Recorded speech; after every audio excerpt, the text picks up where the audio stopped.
E falando nessa mudança de cultura, porque é uma coisa bem grande para se trabalhar dentro de uma empresa, né? A gente vê hoje, por exemplo, muitas pessoas onde a gente vai para oferecer o Live Mass, por exemplo, é essa cultura que tá um pouco já ultrapassada para competitividade atual, que, tipo, não abre nem as portas para que a gente mostre tecnologia, né? Como que vocês trabalharam isso na cabeça das pessoas, né? E como que vocês levaram e apresentaram essa mudança para as pessoas da Guimarães, assim, que estavam lá como colaboradores? Eu tinha muito claro de que a gente precisava de tecnologia, a gente precisava ser eficiente operacional para a gente continuar no mercado. Isso, como eu falei, não é uma necessidade, é uma obrigação. Só que eu sozinho não ia conseguir resolver nada lá. Então eu sabia que eu tinha que vender essa ideia lá dentro. Então a primeira coisa que a gente fez, até a gente costuma dizer que a gente fez até o caminho inverso, que é o quê? Geralmente tu traz a demanda e depois tu vai, com essa demanda, tu vai modernizando as coisas. A gente modernizou todo o Parque Fabril primeiro.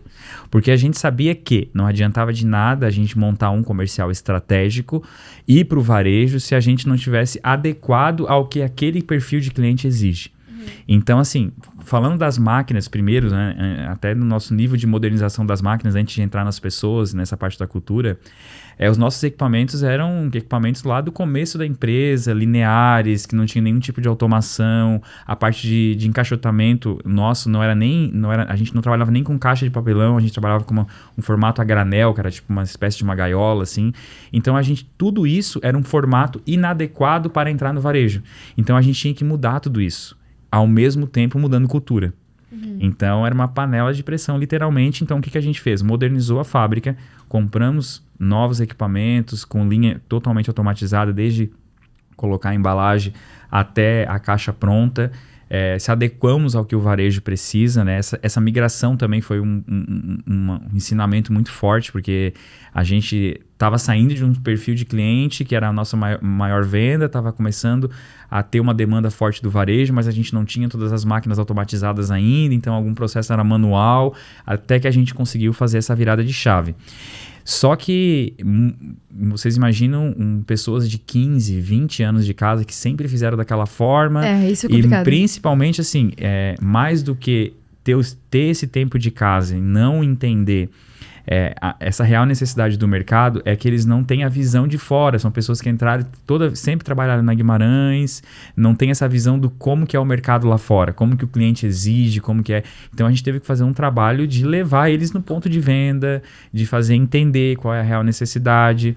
E aí a gente começou aos poucos mudar essa cultura, assim, mas é um processo lento às vezes, né, mas necessário. Mas a gente conseguiu aí, porque eu entendi que eu tinha que vender essa ideia primeiro, né, então a gente mostrou que a gente não tem domínio sobre o nosso preço. O nosso preço ele é comandado pelo mercado, então a gente começou a fazer essa mudança de mindset na média liderança, né, supervisão, encarregado.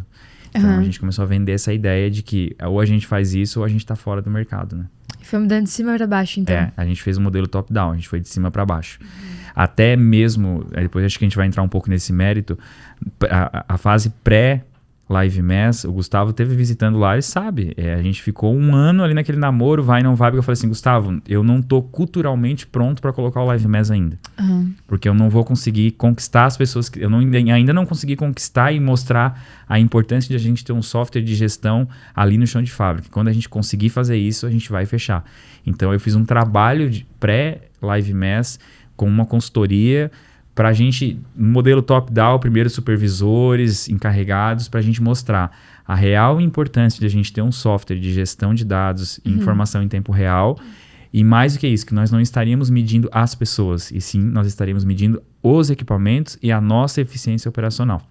E aí, mas eu tinha que fazer um processo de construção total dessa cultura, no sentido de até o que é um OE, o que é um Live Mass, tudo isso, né? Porque são pessoas que não têm um domínio grande sobre esse tipo de situação. Então foi um trabalho bem de passo a passo, de degrau a degrau ali, pra gente conseguir mudar essa cultura dessas pessoas que são mais antigas. Que legal. E foi longos tempos de conversa, né? Eu mandava mensagem pro Roberto, acho que todo mês, ele perguntando como é que tá, posso dar um pulo aí?